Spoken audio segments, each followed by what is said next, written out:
Morning. Oh my god, look at my hair. Morning. So I'm up a little early. Usually I like to wake up and read. I'm reading this book again. It's called God Will Carry You Through. So I'm just usually I take like about an hour and I do some morning reflection. And I'm just going to share a little bit about what I read today. And I think it's perfect for the time we're going through right now.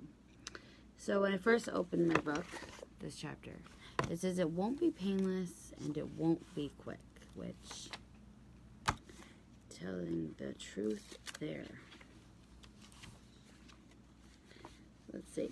God is at work in each of us, whether we know it or not, whether we want it or not.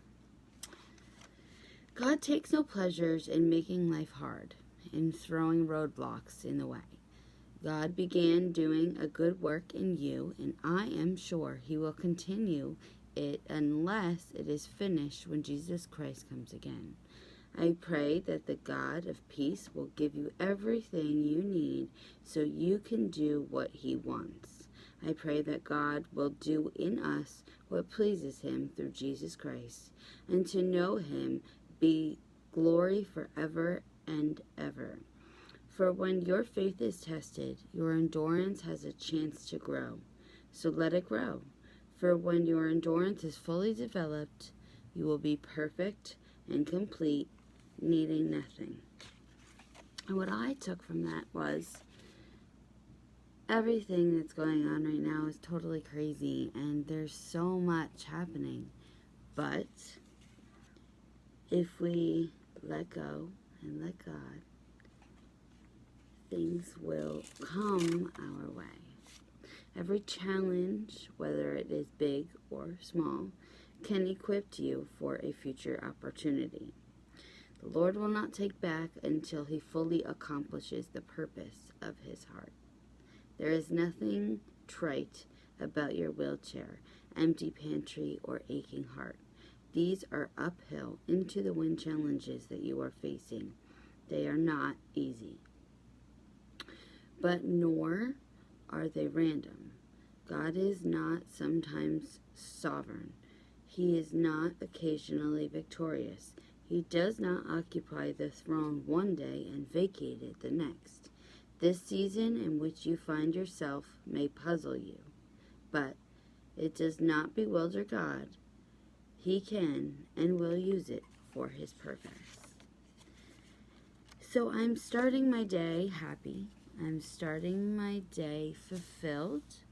I am starting my day knowing that if I let go and let God, everything will be okay.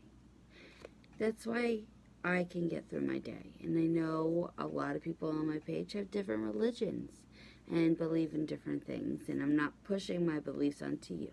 I'm just trying to express myself and say that this is what I believe in. And when I read things like God will carry us through and He died for a reason and for us, and especially with Easter coming up, I'm okay. I feel good.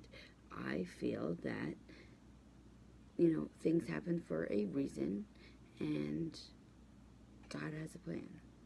So, with that being said, I hope everyone has a wonderful, wonderful, wonderful day today. I'm here in New Jersey, and it's supposed to be super, super nice today, like around 70 degrees. And I'm so happy that it's going to be nice out. We can tend to the garden. We got some flowers yesterday. So that's what I'm going to do today. But, it always helps to read. This book is called God Will Carry You Through by Max Lucado, and I just love reading him. This is Grace. This is another wonderful book that I've been reading. I just read like a chapter in the morning. I like to wake up before Isaac wakes up. Good morning, Maureen. I like to pray and start my day that way. I did when I was in the hospital. That's kind of what got me through. cancer treatment and talking to God. And I know for some people that's not what you do, and that's totally fine. I'm not going to not be your friend for it. That's just what I do. That's what helps me get through the day, especially when I read that God has a purpose. If God can make a prince out of a prisoner, don't you think he can make something out of your struggle? Yes, I truly believe that. And it helps me get through the day thinking that I have someone holding my back. Yes, right, Maureen? Difficult days demand decisions of faith. Totally. Like, it just helps. Our light and momentary troubles are achieving for us an eternal glory that outweighs them all. I keep the Lord before me always, because he is close to by my side and will not be hurt. God is my protector. He makes my way free from fault. People who do what is right may have many problems, but the Lord will solve them all. How precious also are your thoughts to me, O God. How great is the sum of them. If I could count them, they would be more numbers than the sand. Absolutely 100% true. Especially with Easter coming up this week. I feel like I'm reflecting on everything. It's the perfect time to do so. Many people are at home. This thing going around is causing a lot of people to pass away, and I just wondering why. I mean, I've been through so much in my life. Me personally, my anxiety is so high. I've had 7 brain surgeries, and I had cancer twice. I had a stem cell transplant. Is my fate to go through all that and die from a virus? Like, you think about all those things, and then anxiety comes, and people coming in and out of, like Isaac's dad, Jesse, going to the food store for us, and then coming back, but, like having to spray all that crap down, and make sure that everything is sanitized before I could touch it, and germs, and like, go take a shower, you just went to the store. Like, it's scary, and there's so much anxiety built up, and for me, if my anxiety gets too high, then I start to get into depression, and everything bothers me. People just saying hi. Why do they say hi that way? Like, I just get wrapped up in it so much that I will start to get depressed. My anxiety gets that bad. I get scared, and that's what happens. I get really, really bad anxiety, and I'm scared, and I'm nervous, and my son will sneeze, and I'll be like, oh my God, and I freak out. And then I just start, like, going to this downward spiral, and the only thing that helps me, and this is for real, the only thing that has helped me is reading God's Word. That's the only thing that, if I'm having a bad day or a bad week, I put my nose in a book, and I get away. It just helps me. It's been my coping mechanism since I was in the hospital.